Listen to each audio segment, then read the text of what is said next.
సినీ ఇండస్ట్రీలో తీవ్ర విషాదాన్ని నింపి తిరిగిరాని లోకాలకు వెళ్లారు కెప్టెన్ విజయకాంత్. అనారోగ్యం కారణంగా గత కొంతకాలంగా ఇబ్బంది పడుతున్న విజయకాంత్ డిసెంబర్ 28న కన్నుమూశారు. కెప్టెన్ విజయకాంత్ అంత్యక్రియలు కూడా పూర్తయ్యాయి. ఆయన పార్టీ అయిన డిఎండికే ఆఫీస్ ముందే అంత్యక్రియలకు ఏర్పాట్లు చేశారు. సీఎం స్టాలిన్ ఆదేశం మేరకు ప్రభుత్వ లాంఛనాలతో ఈ కార్యక్రమం జరిగింది. ఇక ఈ క్రమంలోనే విజయకాంత్ భౌతిక కాయాన్ని దర్శించుకున్న దళపతిపై ఓ వ్యక్తి చెప్పు విసరటం ఇప్పుడు అంతటా హాట్ టాపిక్ అవుతోంది.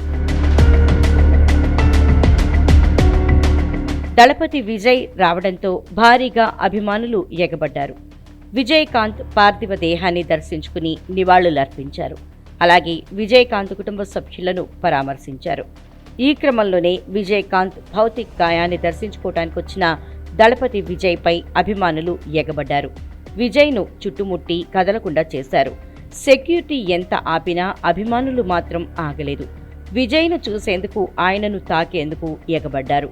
ఇంతలో ఎవరో విజయ్పై చెప్పు విసిరారు. అయితే అది విజయ్కు తగల్లేదు.